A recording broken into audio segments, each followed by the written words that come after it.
Good. All right, cool.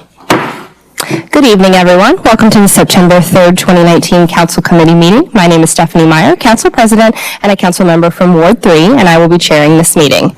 Besides myself, the committee members here tonight are Matt Zimmerman, Ward 1, Jim Neighbor, Ward 1, Eric Jenkins, Ward 2, Mike Kemling, Ward 2, Lisa Larson-Bonnell, Ward 3, Mickey Sandifer, Ward 4, and Lindsay Constance, Ward 4.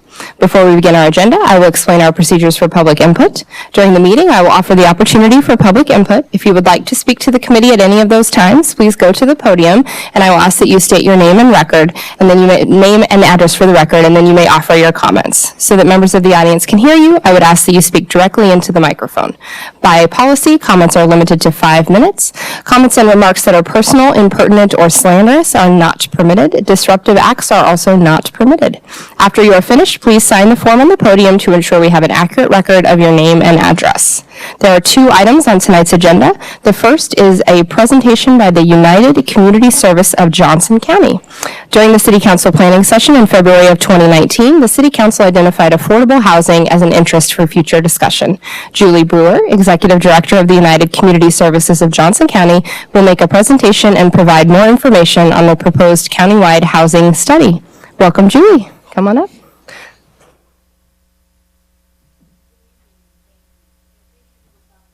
Not only to learn a little bit more about the work that we're doing around attainable and sustainable housing, but just a little bit more about United Community Services and our history of partnership with the cities and county. Just by a show of hands, we do about 3 large events a year: our Kansas Public Policy Forum, our Human Service Summit, and our annual meeting. If you've ever been to any of those, so great, we have some familiarity with some of our events and our work. For those of you who haven't had a chance to join us, I was just going to take a few minutes and just give you a little bit of background of who United Community Services of Johnson County is. We are a nonprofit organization. We are not a direct service agency in the traditional sense. Really, our core work is around education and advocacy, mobilization and planning, and targeted resource allocation. What does that core work mean, and what does that look like? For us, we are looking to expand our advocacy networks around issues related to poverty and health and human services, and to help identify policy solutions. We look at our mobilization and our planning, and that collaboration. Collaboration is strengthened as partners share resources and expertise, jointly implement actions on agreed upon goals, increase formal interagency agreements are some of the ways in which our collaborative work helps to strengthen the community and the partners that we work with. And then targeted resource allocation. That might be the area that many of you are most familiar with when we think about the Human Service Fund and the Alcohol Tax Fund. But we look to match resources with priority needs, and resources are used in an efficient manner. So what does this look like for a community when we can achieve those goals? Greater public understanding of needs and enhancement of community advocacy, measurable improvements in the health and human service system, and enhanced alignment between resource investments and current and emerging concerns. Overall, we have 3 areas of intended impact. Local human service concerns are recognized and addressed. The Health and Human Service Network responds effectively and efficiently to community concerns, and resource allocation meets human service needs. If we can achieve those intended impact, then we look to see that the overall indicators of individual and community well-being show improvement. You know, just very low, very easy goals, nothing. So what does it look like, our history of partnership with the cities and the county? We were established in 1967, so a little over 50 years ago, by community leaders, originally as the Johnson County Health, Welfare, and Recreation Council. As a matter of fact, we were an agency with a broad mission, and the identification at that time of the recreation needs and proposed actions actually led to the creation of the Johnson County Parks and Recreation District. So as time went on, the name changed to United Community Services of Johnson County, and really we began to focus on those 3 core work areas that I just described. Our impact through the years have included UCS secured a grant to establish a multi-county area Agency on Aging, which went on to become the Johnson County Area Agency on Aging, and today is a part of the Johnson County's government's Human Service Department. Serves approximately 12,000 individuals annually. So that happened around 1973. Sunflower House, many of you may be aware of, Kansas's first child advocacy center. And it evolved out of UCS-sponsored Johnson County Coalition to Prevent Child Abuse. And today serves approximately 25,000 children in Johnson County. So that came about in 1978.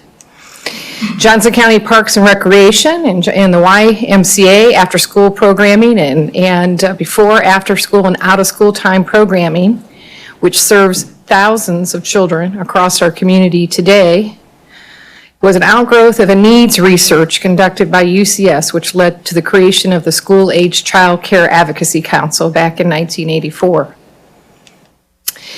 UCS conducted the first study of the needs of the uninsured residents in our community, and with a committee developed action recommendations, which became the Health Partnership Clinic, the only federally qualified clinic in Johnson County, and that came into being in 1992. And then many of you are aware of the co-responder program. Well, what preceded the co-responder program was a mental health and criminal justice intercept project, research and committee convened and facilitated by UCS, of which the mental health co-responder was one of the recommendations that was the outgrowth of that work. And that started in 1994, and now 14 of our law enforcement jurisdictions are served by mental health co-responders, including Shawnee. Then, as we talked earlier, the Human Service Fund is something that we participate and come before you on a regular basis and discuss. And that is, we partner with 15 of our cities in the county to provide contracted services to review, evaluate, and recommend allocation to the Human Service Fund. In our most recent annual report, year ended in 2018, about $336,000 were invested in these services, touching approximately over 63,000 Johnson County residents with services. So too, with our alcohol tax fund, in which you participate, you're one of the 9 cities in the county to provide contracted services to review, evaluate, and we recommend allocation of the alcohol tax fund. That's 1/3 of that per drink tax that by statute is to be utilized around education, prevention, intervention, recovery, and treatment services. Last year, that was a little under $2 million into this community, helping over 57,000 of our residents through those services. And finally, UCS is the lead agency on homelessness in Johnson County. That means we facilitate the continuum of care on homelessness for our county. We work with the more than 50 agency, city, and school district partners who provide services for those experiencing homelessness or at risk for experiencing homelessness. And in our most recent grant allocation from HUD, we put together the collaborative grant allocation for the county, brought in approximately $700,000 into our community for those services. So that just gives you a little bit of a background of that convening and collaboration and the resource allocation. And really foundational and fundamental to all that work is the data and research that we put together.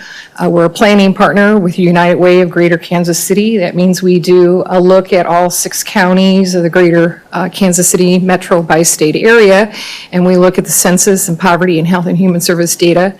And we're also a planning partner with Johnson County government, and we also work with our cities as much as we can to drill down to city level data. And all that gives us that background and that expertise, then to do that convening and planning with our partners and to do that resource allocation work that we're contracted with from the cities in the county. So I wanted to share a little bit tonight on a particular project that we've been working with. One of the other things that we do with our foundational funding is we leverage grant dollars into our community. In the last approximately 3 years, we've leveraged over $600,000 of grant dollars into our community to work on initiatives and projects and issues impacting the well-being of our residents. One grant we've been working on since about mid-2017 is a Healthy Communities Initiative. It's a grant with support from the Kansas Health Foundation. It's a 3.5-year grant, and additional grant support from the REACH Healthcare Foundation, a 3-year side-by-side evaluative grant from REACH.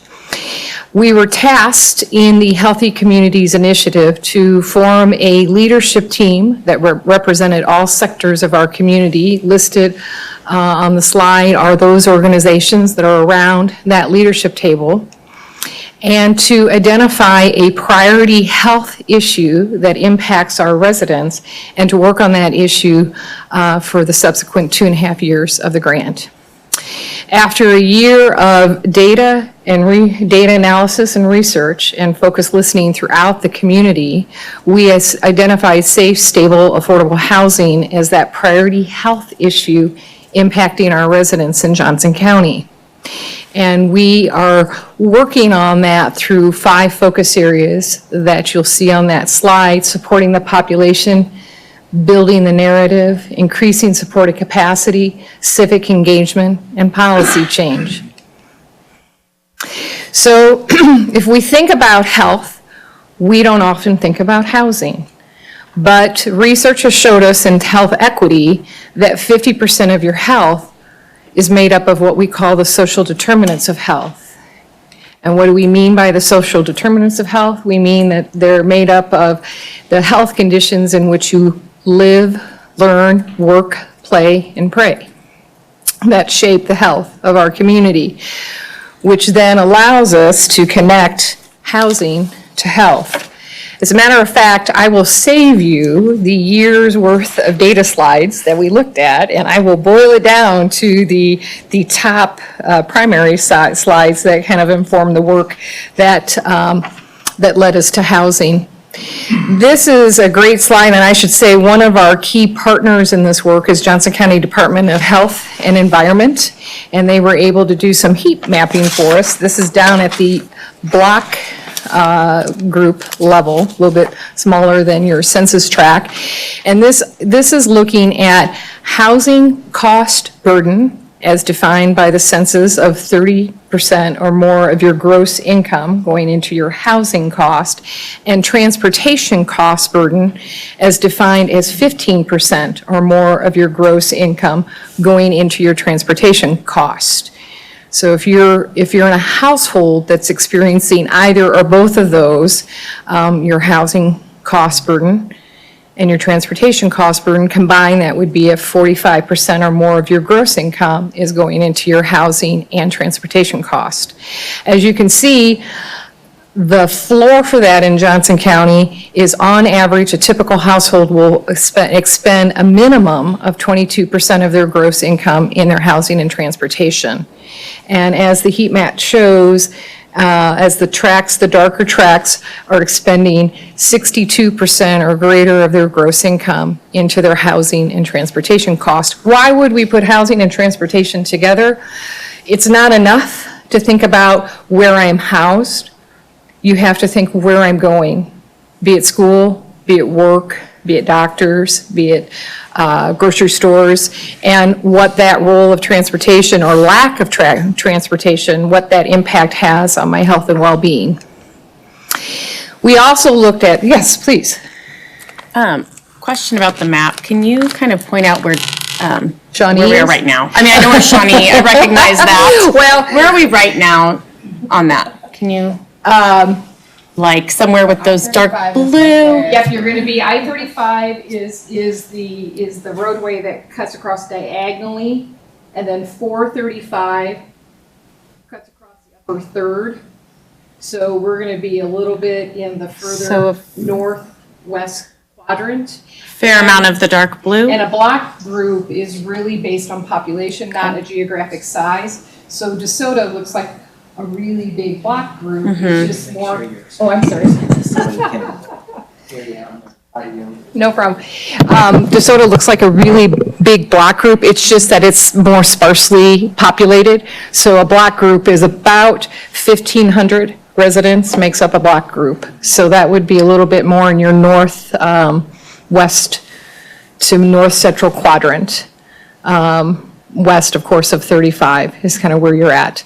I think the important thing to get out of this heat map is that we all share county-wide what it looks like to have residents within our individual communities to experience both transportation and housing cost burden. We looked at longitudinal data. This is looking at between 2007 and 2017, the change in your median monthly housing cost over time. We were not surprised that rent costs have gone up more than 25% over the last 10 years. I think this data, this particular slide, what catches our attention is for those who own their home without a mortgage, that their costs have gone up over 20% over the last decade. Yes? What was the geographic area that this was for? This is for all of Johnson County. Thank you. This is for all of Johnson County. This too is all of Johnson County. We also looked at the proportion of homes valued over the last decade. And so the proportion of appraised and available homes over time, those 250,000 and under have gone down, whereas homes priced or valued at 250,000 or above have gone up as far as proportionality. So this speaks to scarcity of housing within a certain price range. Not unsurprisingly, housing cost burden, once again, looking at that cost burden if I'm paying 30% or more of my gross income into my housing, or housing extreme cost burden if I'm paying 50% or more of my gross income into my housing, is much higher for those on the lower household income brackets. So once again, how do we connect this back to health? In the last health community needs assessment that Johnson County Department of Health and Environment in partnership with Advent Healthcare did last year, they look through the lens of the social determinants of health, that other 50% where I live, work, play, learn, pray. And looking through that lens, redid their questionnaire and asked some additional questions. And that showed us that 25%, or approximately 1 in 4 Johnson County, worries about their medical bills. 19% their credit card debt, same for their utilities, mortgage or rent, your transportation cost, your student debt, your groceries, your health insurance. One of the things we ask ourselves is how much do the top 2 things are dependent on the housing cost? In other words, back when there was the partial federal government shutdown, research was done subsequent to the shutdown of those workers impacted, and the question was asked, what was the one thing you were going to pay for no matter what? My housing. What was the one thing you deferred or delayed? Medical treatment, my prescriptions. In other words, my health care. So we know that housing as a primary need and cost may sometimes lead us to make less than healthy decisions when resources are scarce. So what is the effect of stress on the body? And this diagram gives us a lot of information, but to boil it down, in Johnson County, through the Community Health Needs Assessment, we found out that 1 in 3 Johnson County residents reported being emotionally upset due to their finances, sometimes, usually, or always in the last 12 months during the time that the Community Health Needs Assessment was conducted. 1 in 5 individuals reported experiencing physical symptoms due to their finances. And we know that 4 in 10 households that earn less than $50,000 a year would say that they are stressed or worried about having enough money to pay their mortgage or their rent. What does all that mean in the bigger scope? Approximately 138,000 jobs, so almost 2 in 5 jobs in Johnson County falls into 3 occupational groups: office and administrative support, sales, food prep and serving.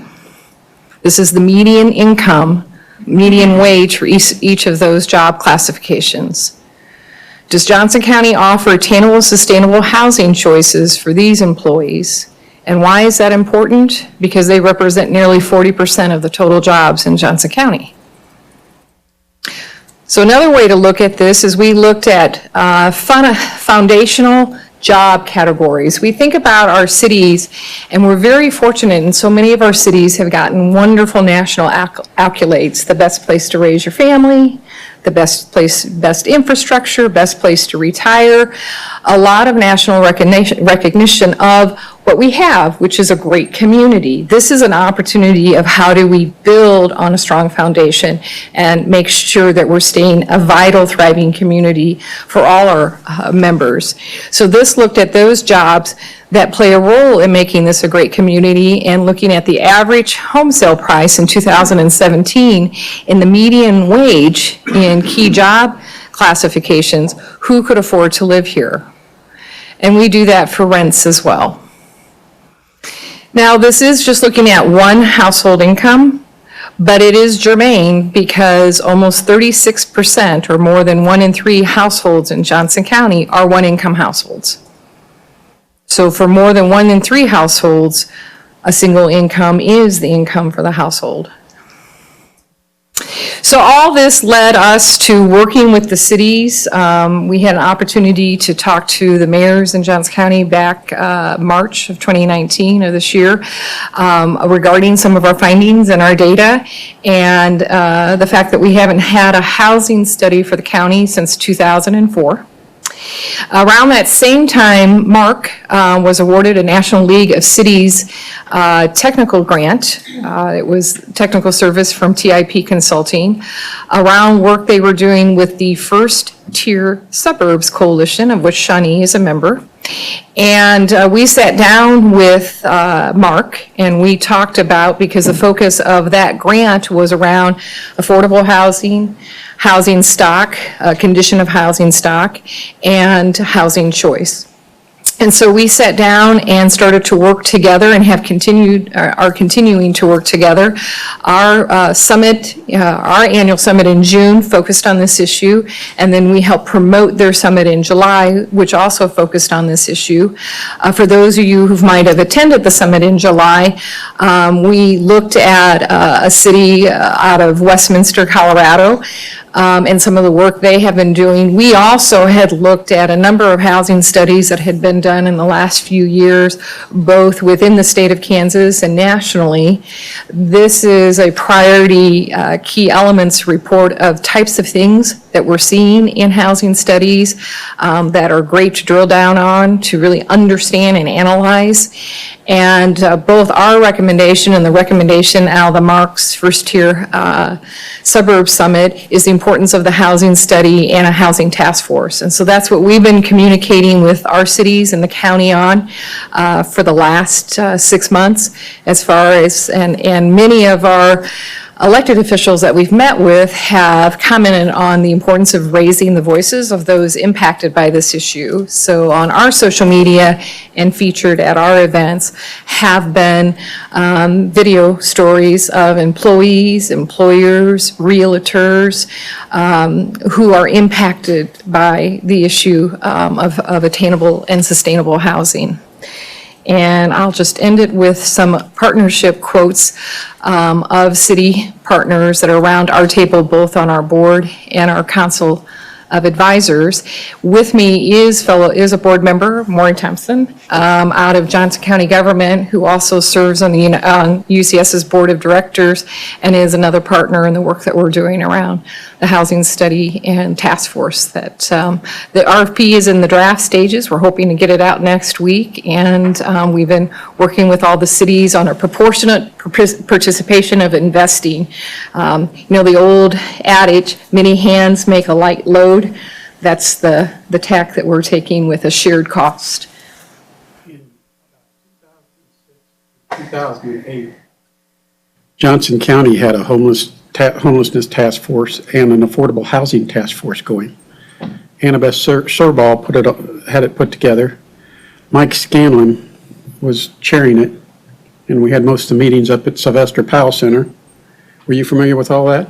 So yes, as a matter of fact, UCS Did was. they use any of that? Yeah, UCS was the facilitator for that task force, and when we started along this path and housing was bubbling up as a priority issue, not only did I have an opportunity to look at the 147-page housing study, but also look at the task force recommendations report and actually sit down with Gary Anderson was the other co-chair. He serves on our council of advisors.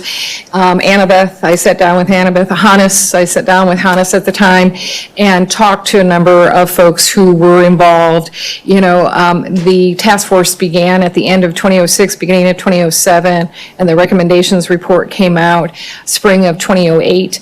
In 2008, there were other priorities. All the various folks that I interviewed who participated in that task force just said at that point in time with the recession, the eyes were moved elsewhere. But I did talk to them as far as what messages resonated, what sectors were key to have around the table. So that task force, that housing task force, not only do we want the 19 communities to have city elected around that table, but we know developers, financial institutions, home builders, residents impacted by the issue, education, the employment sector. And the COCs are impacted by it. Absolutely, absolutely. You know, there's no question about it. Absolutely. As a matter of fact, today in Johnson County, we have no dedicated homeless shelters for adults without children experiencing homelessness.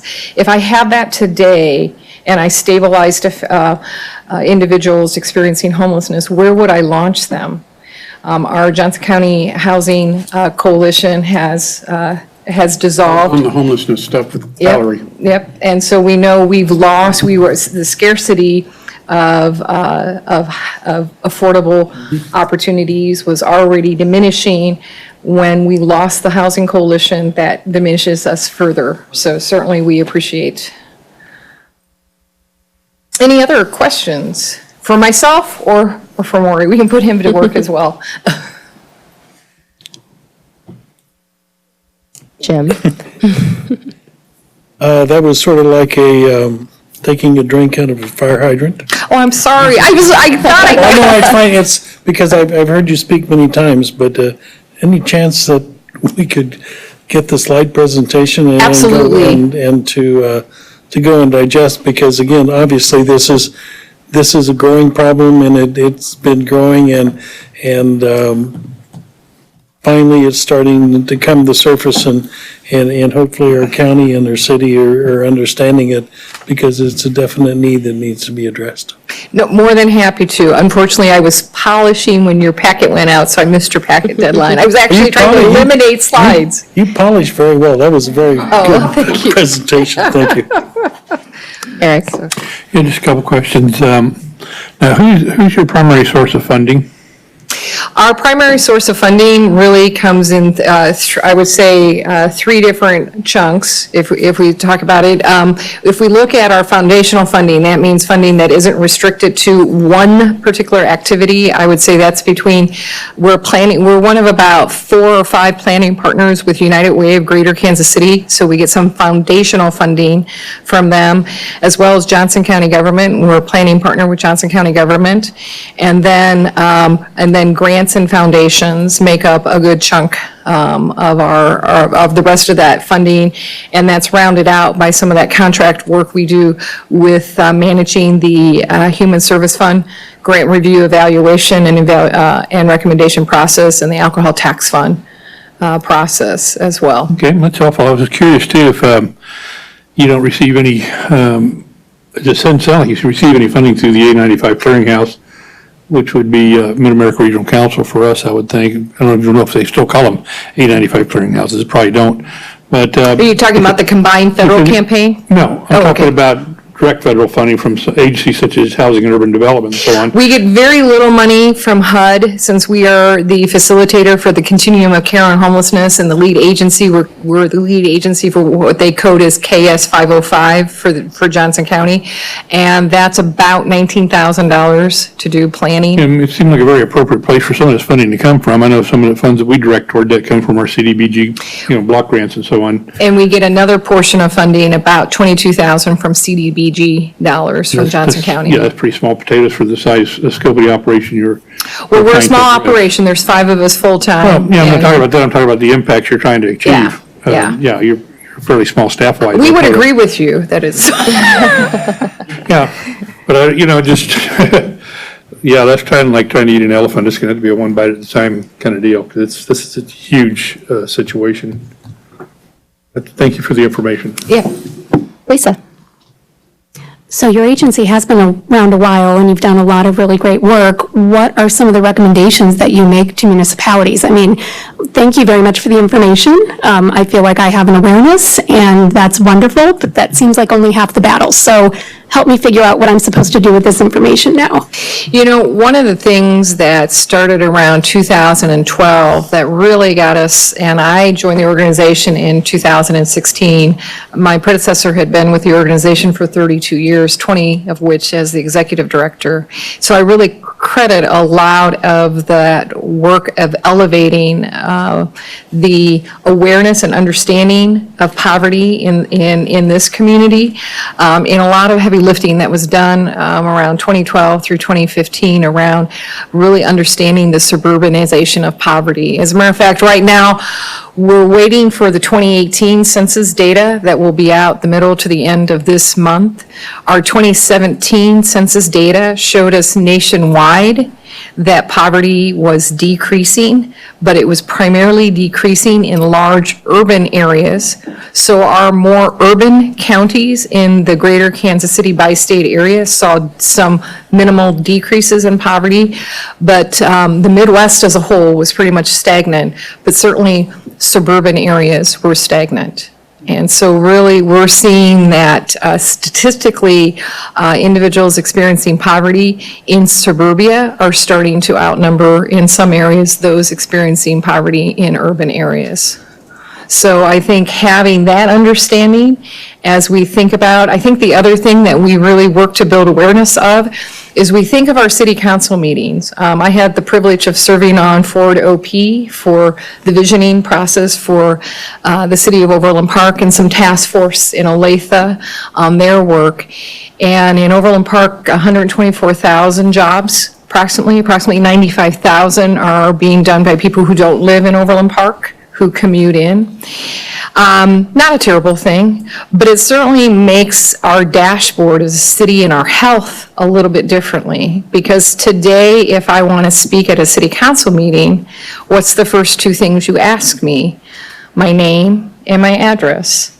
So sometimes we're not hearing from everybody in a city who's giving their time and talents and energy to make a vital community, because they pack up and they go home somewhere else. One of the other things that we learned in the most recent Johnson County Community Health Needs Assessment is in our community, social connectedness is going down. So when we think about where we make our work and where we make our home, and if they get further and further apart, what does that impact look like on our social connectedness and the health of who we are as a community? I don't know if that helps or just gives you more to think about. Eric? One of the health aspects, when you put up that one slide with the health aspects, it was interesting. There seemed to be one thing that was glaringly left out of that one as far as those things that impact on health. And you had, for example, you had tobacco and you had alcohol and stuff, and I didn't see drugs anywhere, but that's a huge problem. As far as I'm concerned, that's what I'm seeing. I even see it some with my own family. I got one kid that decided that was a good thing, and I'm raising grandchildren. So, it's interesting. And obviously, she's poverty-stricken naturally, but she still hasn't succeeded in surmounting her issues. So we continue to move on with this. But I think that's probably a really big problem here. And that, of course, would affect your employment. It would affect all kinds of things, particularly if you get picked up on a possession charge. Now you're a felon. You can be working at McDonald's instead of maybe some law firm or something like that at that point. So I probably may just want to add that to your slide at some point. I don't know what the overall impact of it is, but I really feel like it's pretty substantial. And I probably had 100 questions as you were going through this thing. So it'd be really great if you had like an 8-hour workshop or something you could take it back off to watch. But we don't have time for that. We really don't have time for that Not right now. tonight, but I'd love to come back I really another don't want to put time. you through that ordeal. Absolutely. And you have to excuse me because I retired from the Army after 34 years as a colonel, and I've seen so many PowerPoint presentations that, that I get a lot of questions from them because my staff would present them and then you had to be kind of astute because they try to blow it past you if they could too. So, yeah, but I appreciate it. I think you gave us a good overview and kind of at least a concept of where you're coming from and what you're trying to do. So thank you very much for that. And thank you for your time. Any other discussion from the council? Okay. Is there anyone from the public who would like to speak to this item? Seeing none, thank you so much, Julie and Maureen, for coming tonight. I appreciate it. You guys do tremendous work, so it was an interesting snapshot of that. So we'll look forward to the 8-hour presentation later. Thank you. This. Yeah, no, I agree. Right. Okay. Okay, the second item tonight is an overview of the Housing Affordability Assistance Programs for Shawnee residents. The city currently has several programs and services that provide direct and indirect assistance, support, and/or promote housing affordability and other resources for residents. Lauren Grasshoff, Neighborhood Planner, will make a presentation. Welcome, Lauren. All right, good evening. So obviously you heard about a lot of different aspects that affect livability within Johnson County, including Shawnee.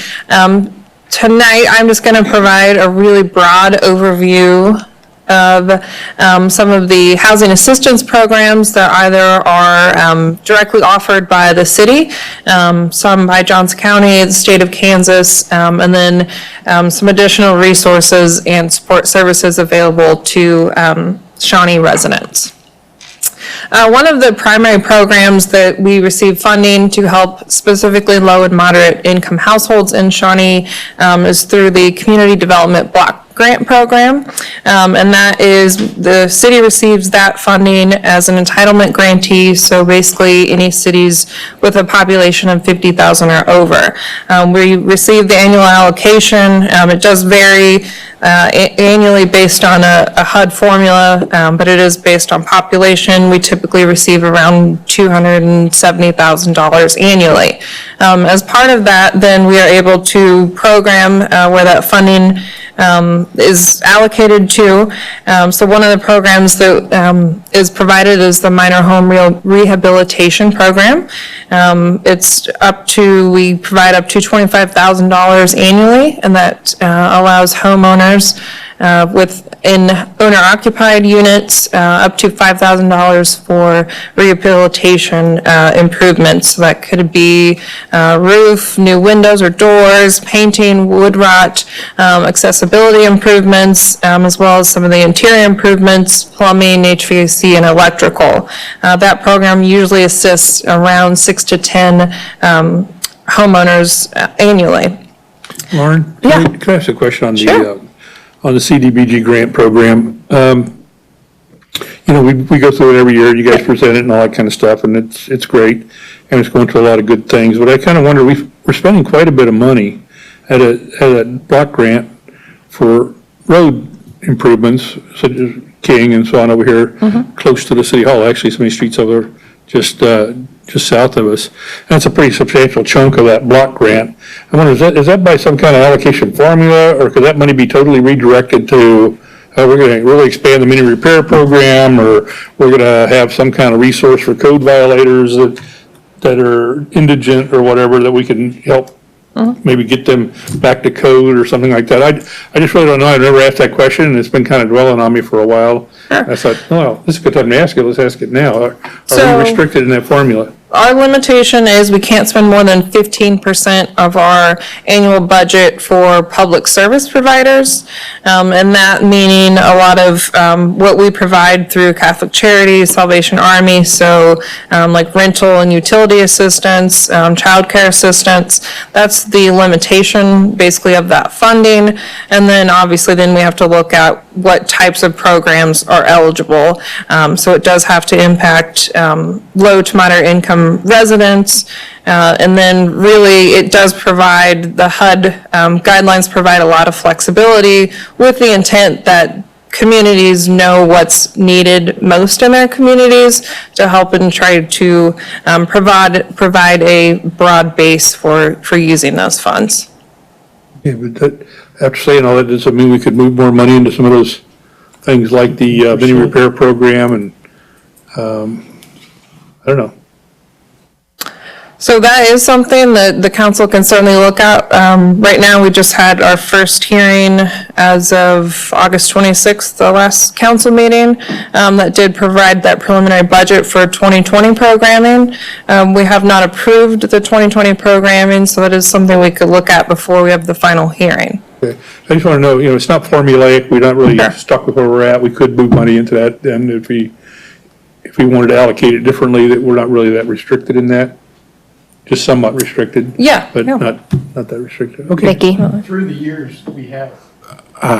There's been houses that have had quite a bit of trouble.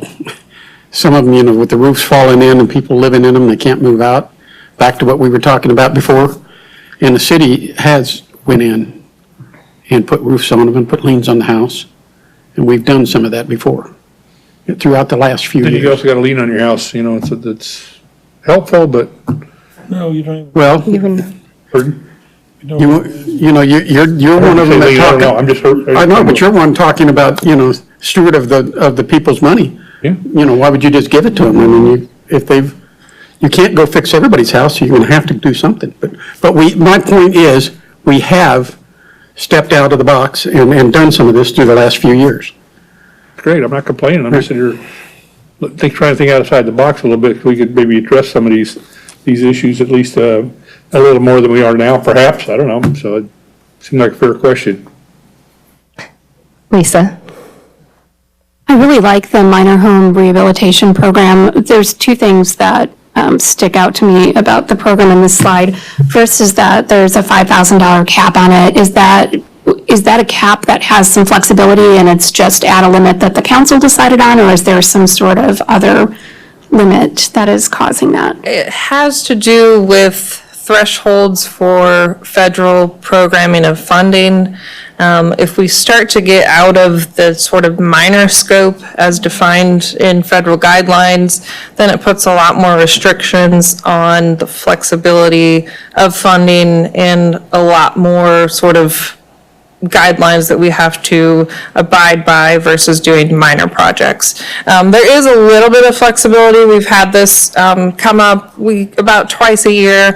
We do get some repairs that are more significant and do cost more than the $5,000. Because the city also provides $14,000 from the general funds for this program, we could pay over just the $5,000 of CDBG funds, as well as you'll see later in the slides, there's a home program that Johnson County operates, and they do funding for more than $5,000 as well.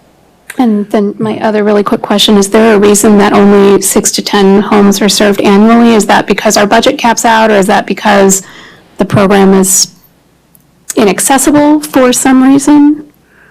So that's typically, I'd say about 75 to 80% of the applicants that do apply actually do receive the funding. Obviously, there's some income eligibility restrictions that do apply for this program, but most people that do apply do get the funding. So we provide basically as much funding as we have applicants most years. That's great, thanks. Go ahead. Okay.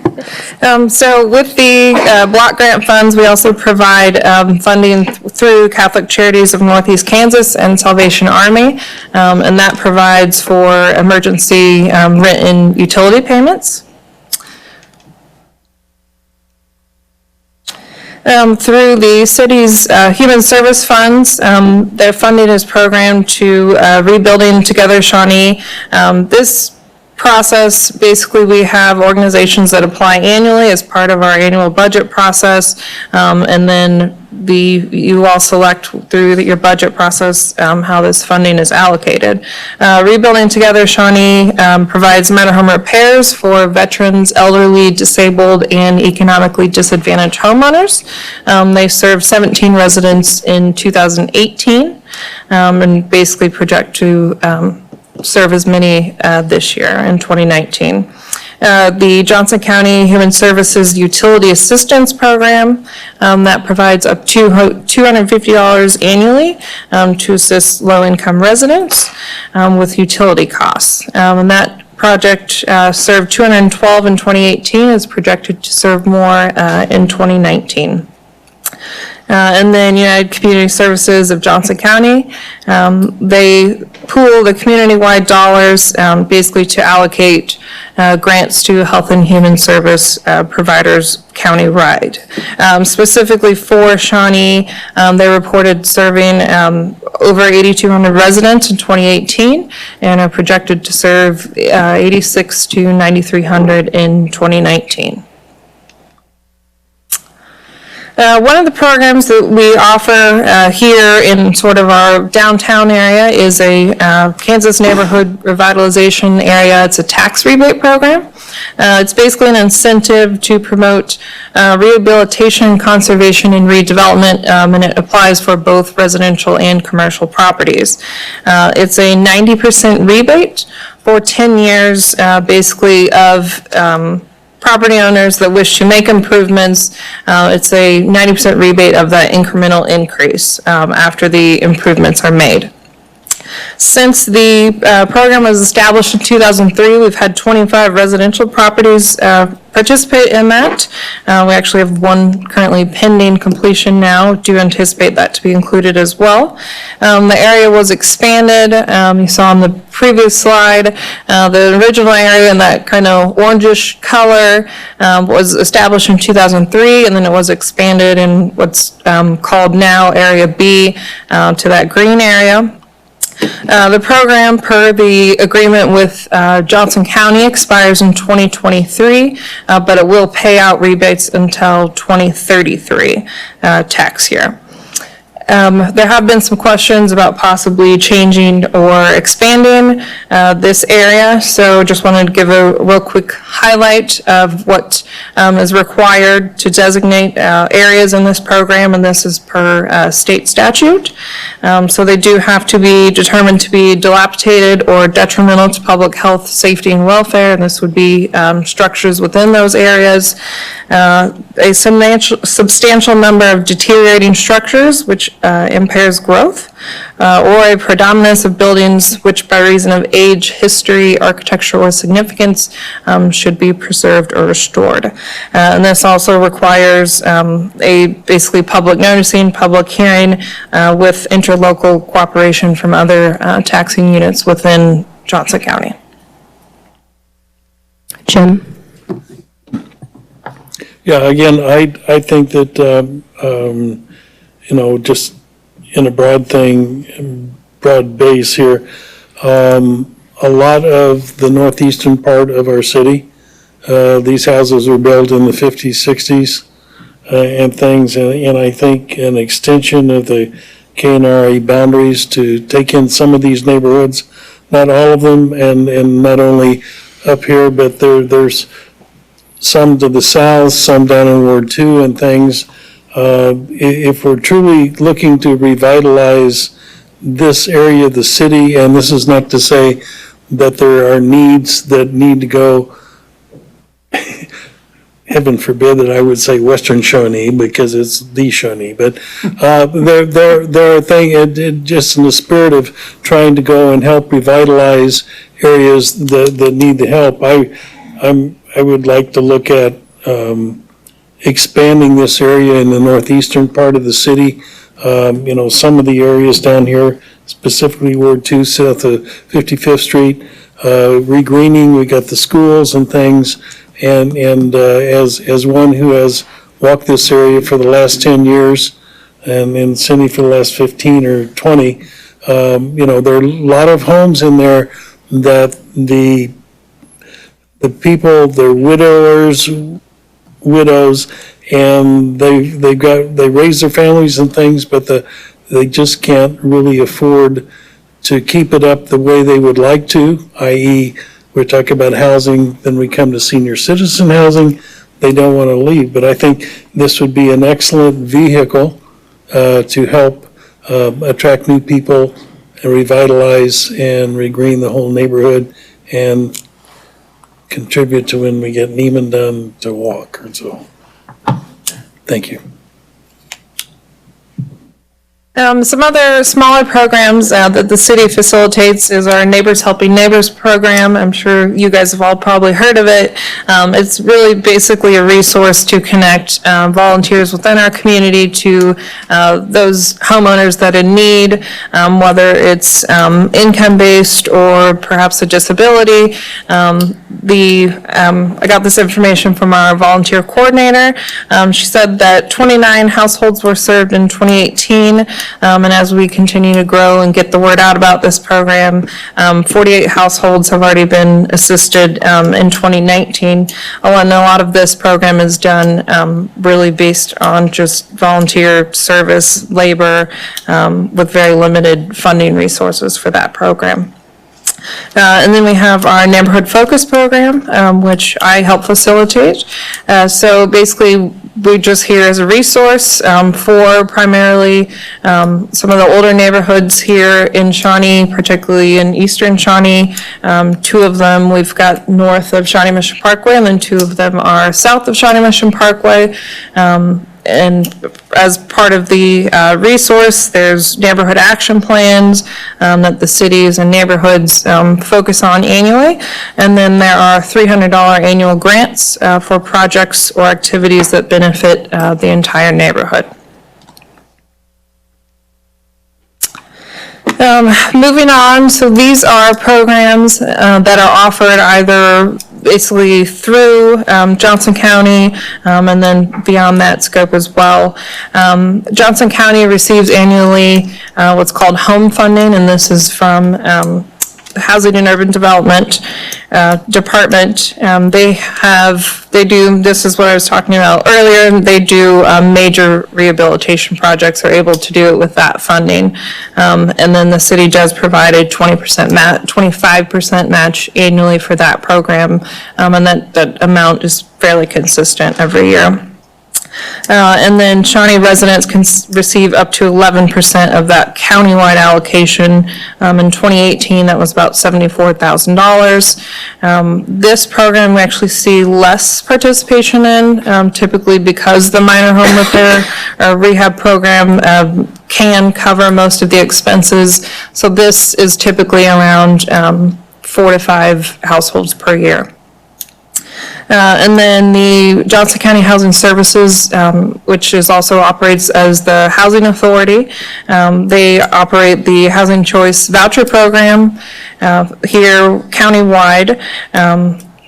So they basically provide the housing subsidies for very low and extremely low income households. And the housing choice vouchers basically allow any property owner to accept these vouchers. There are actually 4 apartment complexes in Shawnee that accept these vouchers currently.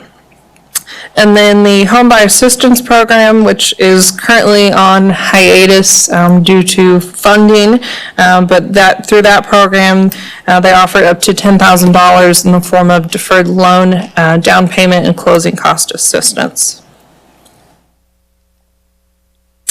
And then through the state of Kansas, there are 2 programs that essentially help, again, with home improvements, with weatherization assistance, so heating, cooling, and other energy savings improvements. It's free to residents, but is specifically targeted at the elderly, disabled, or low-income families. And then the low-income energy assistance program helps households pay a portion of their energy costs by providing a one-time per year benefit. And then beyond housing resources, there's this is a very limited scope of resources that's available to Shawnee residents, but wanted to just highlight some of those programs.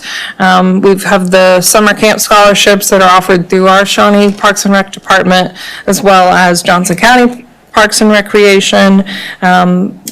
Currently this year with 2019 CDBG funds, funding was given to Mercy and Truth Medical Missions, and they are offering healthcare services for uninsured residents here in Shawnee.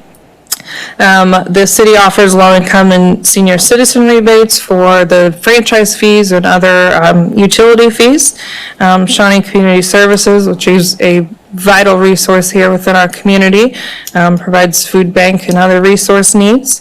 The Mayor's Christmas Tree Fund, which continues to grow annually, which is basically just a fundraising effort for organizations of the Mayor's Choice that is done annually. And then our police department community outreach team, as was mentioned earlier, our mental health services, as well as the co-responder program. Johnson County Human Services, which provides a number of resources and programs.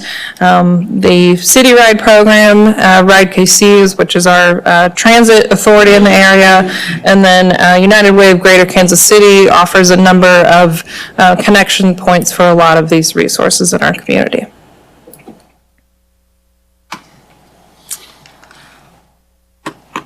All right, thank you, Lauren. Is there any other discussion of, yeah, Matt? So, Thank you. other assistance programs and resources, are you familiar with the Faith Community City Partnership that we're trying to launch? I am. I'm actually in the community needs team. Okay, so that's Yeah. what I thought, okay. So, I'm going to tie that together with a comment we heard earlier about social connectedness. And that seems like a good resource or a good location or a good spot that we could get people connected with services that are provided. It feels like probably one of the biggest problems we have as a city is getting the word out across a variety of different topics. And I'm wondering how many of the people in our community that could benefit from some of these resources are even aware of them. Do you perceive that to be a problem?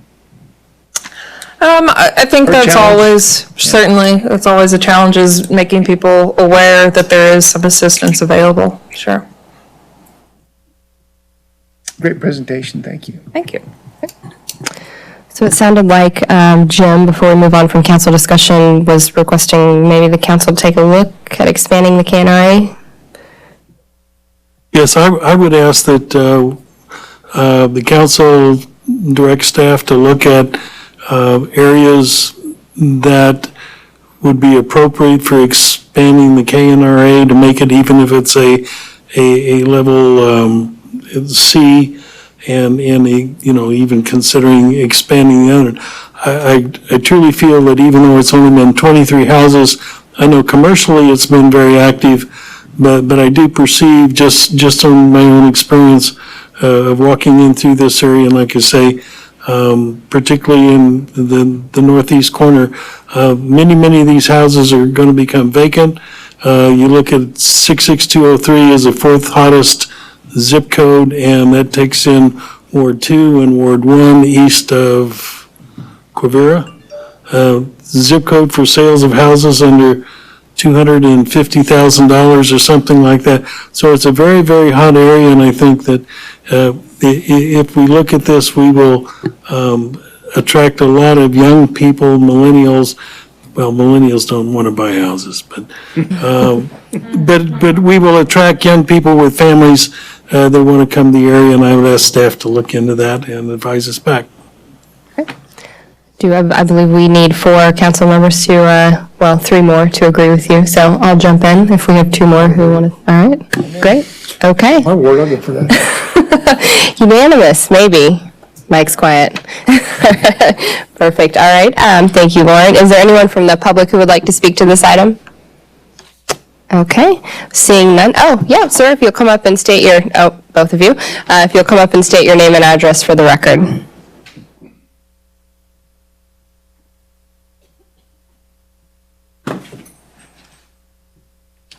Rod Houck, 12807 West 7th Terrace.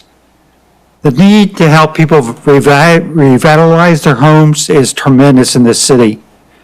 In the spring, we had an election that was coming up, and I walked a lot of the area south of 67th Street all the way down to 71st Street, literally from Quivira all the way to the eastern city border. And what I saw in terms of homes that were in a state of disrepair, sidewalks that are crumbled, driveways that were crumbled, Venetian blinds that had been beat up by the dogs jumping at them inside, I really felt sorry for those areas. The amount of help I've seen that we're given so far isn't even part of what's on the top of a thimble. I know we can only spend our money in some places, so many places. We have to take care of public safety, streets, public works, but somehow we have to find more money to help more people with more programs. I don't know how we do it, but it's something the council needs to look at. All right, thank you, sir. All right, and if you'll come up and state your name and address for the record.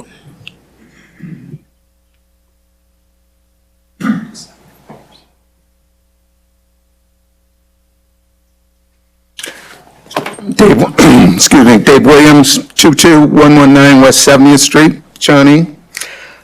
First off, I really appreciate your presentation. First, I wanted to announce to everybody, September is Hunger Action Month, and invite anybody, especially on the council, down at Johnson County Christian Church on Neiman, which is in your guys' ward. Well, it has a food drive on Saturday from 11 to 4. It's not a food drive, it's a distribution of 14,000 pounds to our needy. There's a 12% food insecurity in Johnson County, and that means Shawnee. And you'll see it when you go down there and help us distribute this food. It's all fresh food, fresh fruits and vegetables. But on the second part of this presentation, because I looked at it, I was very interested in it, and being a realtor, I think it's really important for the housing area in Shawnee. I've been pretty fortunate in my lifetime. So I live in Western Shawnee in a house I built to retire in, thinking that I needed to live in a 4,000 square foot house. I don't. But that brings me to my thought process here and where we need to look. Besides looking at all that older inventory that's out there that needs improvement, and I totally agree with Ron and with Jim. Definitely have to look at, the more funds have to be available. I did a poll or a data poll just before I came down here. I would guess to ask you, how many houses do you think are on the market in Shawnee and in Shawnee Mission today through the MLS? I think you'd be surprised to hear that it's only 155 houses that are in the MLS. And Jim, you mentioned another zip code that is prominent. It's not even close to housing at 250,000 or under. When I did another data search on all of the houses, I looked at how many of those are new properties, never lived in, new properties, ranch homes for people like me and Ron that are looking to downsize, or for a starter home for a new young couple coming into town. A young couple coming into town, looking at one of those older houses, as a realtor, it's hard to get them in because of all the improvements that have to be made at that time of closing. They'll never make it. So it has to be done ahead of time. But newer houses, 1,600 square foot houses, in the $25,000 or $250,000 price range, that's where we need to look at. And if builders can do it in county or cities like Osawatomie or Basel, they could do it here if you guys partnered with developers on the land piece, because that's the only, other factor. But looking at it, it's kind of funny. There's 15 new ranches being built, part of that 155. The average price, $406,000. Okay? It's unaffordable for a new person coming in. So again, I think as a coalition, the city has to look wider and deeper on this whole problem here, and especially for our needy people. There has to be a better housing situation. The news, I walk past Seasons of Shawnee every day. That's that new development out here. That's going to be for us senior citizens. I sent an email to him saying, I was talking to my wife, we are really looking to downsize. So I said, maybe we should, ask what their prices are, and maybe, what their, if we could see what their floor plan looked like. It's kind of funny, I got the sheet back. They're going to be finishing up in this summer coming, but I was shocked. For a 2-bedroom, 1.5 bath, 886 square feet. It's about half the size of this room, $1,400 a month. Would I want to downsize that much?